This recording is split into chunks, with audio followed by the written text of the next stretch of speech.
stage. We got a massive snowstorm here today. Got over 12 inches of snow. It's ridiculous. Heading down to the shop, work on the 31. That's about all I can do. Look at that shit. Ridiculous. But this just gives me more time to work on the car, I guess. Get her done.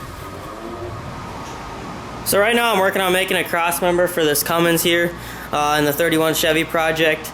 Kind of ignore the mess, but I got a lot of random kind of tubing and channel iron and stuff like that. So what I started with was a piece of channel iron. You can see right here, it's 6x2, 1/4 inch, and you can see this is the channel. This is iron, so it's not formed with a press brake. It's formed, or this is how it's made. So it has thicker little corners right here, which is better because it's much stronger. So this is 6x2 by 1/4 inch thick. And basically what I'm going to do is kind of create a cradle for the engine that has the original motor mounts, which are at 45 degrees. You can see that there. And then there's a stud on here that has to go through the cross member. So what I've done here is I kind of used a cardboard template and laid it out exactly how it's set up on the frame here, and exactly where I need the motor mounts as far as height for the oil pan to be 1 inch off the ground. So what I did here is you can see my channels in my frame right there. That's drawn right here. Then I laid out the floor on here, right? So I have a reference point as to where it's gonna end up finishing and where I can measure everything from. So once I got the frame rails on here, I figured out where the motor mounts had to sit to get it 1 inch off the ground, right? And that was 1 inch above the bottom of the frame rail. So you can see here, I drew up 1 inch, and then that's where the hole needs to be in the cross member that I'm making. You can double check all your measurements by measuring from the floor, or you can make like a ceiling up here and double check all your measurements based off of that. You can also do this on like a table. See, there's a table over there. You could draw it on a table. I elected to do the cardboard method because I thought maybe I might cut it out to use as a pattern. But anyways, 20.5 inches is the width that I needed here, because that's the width of the original motor mounts on the Cummins. So that's laid out in this line here. So then I started drawing my channel. Since I'm using the 6x2, and this is kind of like a front-facing view, like you'd see it on the car. So I have a 2-inch channel here, right? And the 2-inch channel here, which is my cross member, my kind of cross holding these two 45-degree angle channels in, right? Drew them all the way through. This is my floor. This is actually 2 inches here. This is 2 inches here because I wanted to make sure that I had a little bit of extra kind of leeway, and then I'll add on my last inch as far as like an inch pipe or something to just kind of deflect anything away from the oil pan. I wanted to have a little bit of clearance on both sides in case my angles weren't exactly perfect. So my oil pan actually comes down like this, and it's right there. So I left a couple inches there as far as clearance, and then what I'm gonna do after I get all this cut out, I'm gonna make a piece of, or take a piece as tall as I can get it, or as high up in here as I can get it, and put it across here so it's like another support, because this is a very long vertical structure and not much horizontal. You're gonna want as much horizontal and vertical reinforcement as possible. So once this is dry fit, I'm actually gonna get another bar and put it probably 1/4 inch from the oil pan, right, and then weld it in there. That's gonna help keep my angles proper. This is really a long process. Make sure you check everything multiple times, because any just a degree off of one of these or one of these can really throw you off. So make sure you take your time on this, and it'll turn out the way you'd like it to. Okay, so then I had to lay out all of my little all these angles and stuff out on the steel that I'm using, right? So I just measured sort of from, you can see this is a 22.5 degree angle because I need a 45 degree angle. So you take half of what you need for each piece. So So what I did is I measured from here all the way to the end here. This is a straight end because my pipe, or the channel that I got has a straight end cut on it already. So I measured from the end there to the end there, and it was 16 1/4. Okay, and then I measured from the straight part here to this here, and it was roughly 15 1/2. This is kind of a rough drawing, so when I did this on my actual steel, when I do this on my actual steel, I'm gonna mark it 16 1/2 or 16 1/4 down here, and then I'll use what the hell is it called? An angle, I don't know what it's called. I can't remember what it's called. But I'll get it to 45 degrees based off the 16 1/4 measurement, and that ensures that my measurement here, there's no error, it's just you're going based off your angles only. And then I'll do the same thing off here, based off the 8 1/2. Then draw my 22 angle this way, 22 angle this way, and kind of go based off of how it turns out, go based off of this is a rough guess.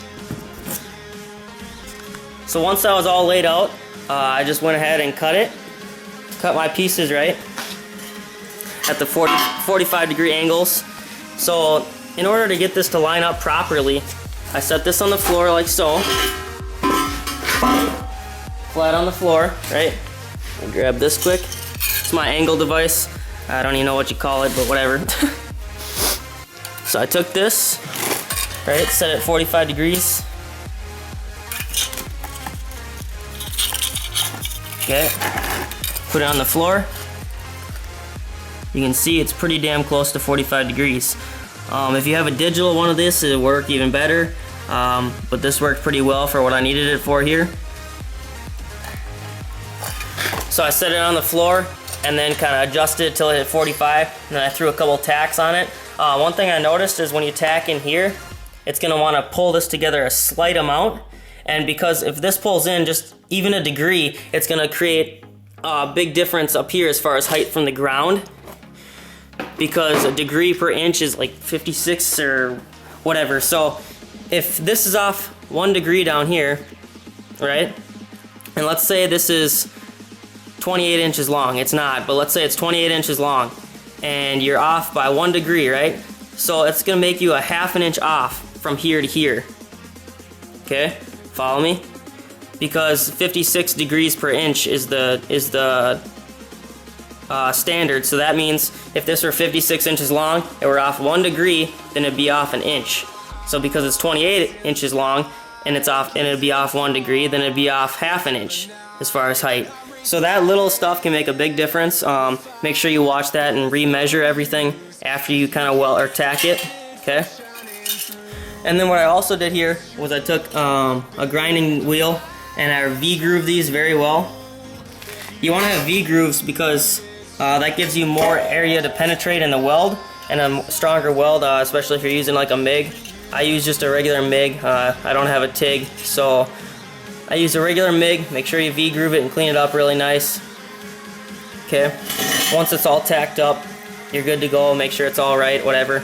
And then to keep it square, because this is going to want to kind of move and stretch and shrink when you do all this main big welding here, you want to have these cross members in here. And like I was talking about, this is actually my cross members that are about 1/4 inch from the bottom of my oil pan. So what I did, I used these, I got these in here, and these are actually going to stay, but these act as my support between here and here. Otherwise, when you weld this can shrink and move any way you want, or any way it wants to. So you want to make sure you have some sort of kind of reinforcement keeping this angle proper when you're welding here.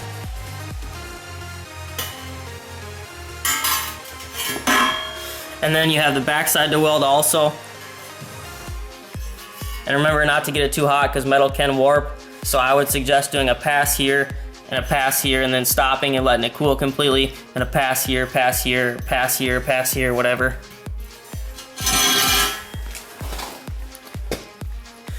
Started out pretty nice, some welding, and then I gotta drill my motor mount holes.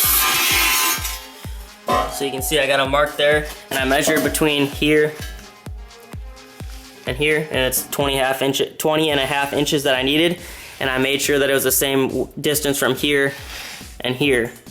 and then I checked from here to here to make sure everything was proper.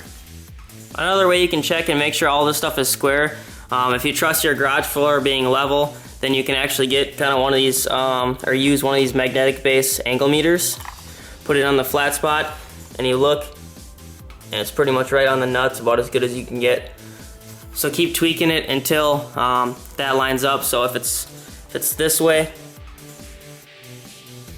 right? If it's sitting like this, that means this leg either has to go in or this leg has to go out, just because that'll end up fixing your angle.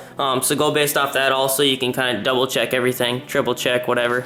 So now that I got my cross member kind of rough fit in, you can see this is where I want the center of it to be. I'm gonna actually take and I'm gonna trim. If you look up in here, there's not enough gap between this top plate and here, because I'm gonna weld a 3/16 plate onto the top of the frame here, from all the way from this on the inside all the way up to here, just to kind of spread the load and make this top piece stronger here. So I want to have at least 3/16 gap, preferably probably about a 1/4 inch, so I have a little bit of penetration area to weld to. So what I'm going to do is I just take a Sharpie, kind of eyeball it, take the Sharpie inside of the frame here, use the frame as a ruler, and just keep the Sharpie at the same angle the whole way across. And it'll give me a line cut by. That'll give me a little bit of clearance, so I can also slide it forward and backwards a little bit if I need to. And then back here you can see that I have these angles already cut, and enough cut out here to make up for the 3/16 plate that I'm also going to put on this side of the frame. I can actually stand on this, jump on it the way it is, ain't going nowhere. And it's not even welded in yet, but I want to make sure it lasts a long time. Another thing here, you can see that my cross member is not actually on the ground. Okay, I wanted it, I'm building it so that I have an inch clearance right here. So I have about that much clearance. So what I did here, since I got this all roughed in now, what I did is I just took another piece of this channel that I was using, right? Cut it, the corners to a 45 right here, 45 on this side. Okay. And I have the flat side facing down. So what I'm gonna do is I'm gonna put this on here like so. So you can see that it kind of lines up with the 45 here and the 45 here. I'll butt weld all this together, get as much of the inside welded as I can. Okay, then I'll have a kind of nice looking cross member. And then on top of that, if you can picture this, I'm gonna take this 5-inch plate here.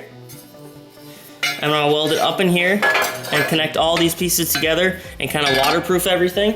That way it's kind of more of a box shape. So this is my reinforcement as far as, say if there's a speed bump, I'd rather hit the cross member than the oil pan on the Cummins, because the oil pan on the Cummins is gonna be about 1/2 inch higher than the bottom of this.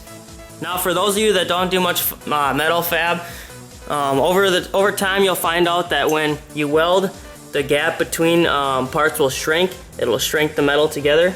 So in order to get really good penetration on these welds, I've not only V-grooved them, but I also take a piece of sheet metal, this is about 16 gauge, and put it between here before I tack. So when I'm assembling my parts, I have kind of put these in there as shims. That way, so there's a little bit of penetration spot available easily. See the same thing on this side. Penetration is good.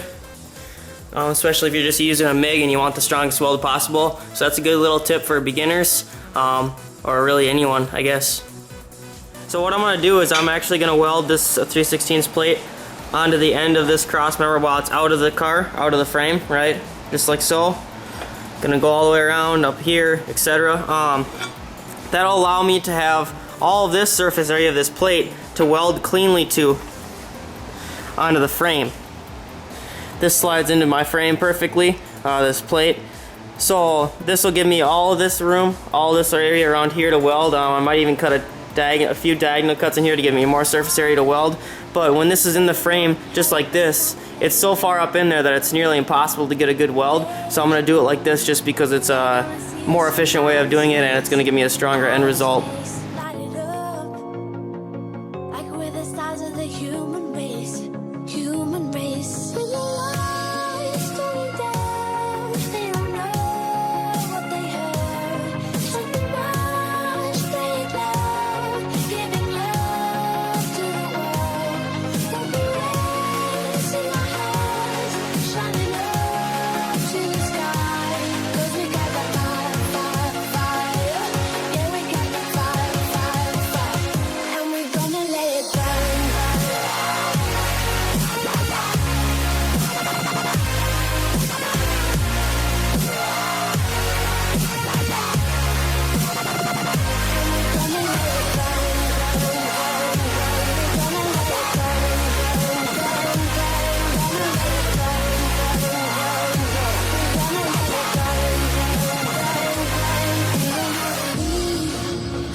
So I finally finished off work on this cross member. Turned out fucking badass. Got this plate here reinforcing, and it also boxed this all in, so it's really strong down here. And then I added this little plate here after I put on my mounting brackets. So I put the mounting brackets, tacked them on the inside of the frame, and then I put this in place exactly where I wanted it. Tacked this up on top corner, bottom corner on each side. That way, when I weld it up, it won't warp. And then I also put this little plate here to keep the motor mount, or the cross member and all this stuff square this direction. If you really want to get fancy, you could throw a little Bondo on there, but for me it's a rat rod, so no, that's just not gonna happen. So for my plates here that mounted to the frame, I drilled some 1/2-inch holes here, and I'm gonna plug weld right in here, right? And then if you look in the frame right there too, I also did a plug weld on the other side. So that will actually go, in effect, those will go right here. So that way I'll have 6 plug welds holding this in, and then I'm also gonna go around the outside edges here, everything that I can get to.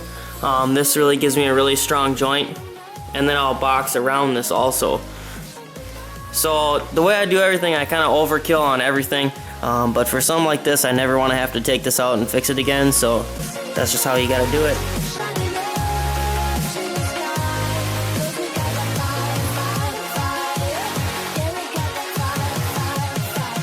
And we're gonna let it burn.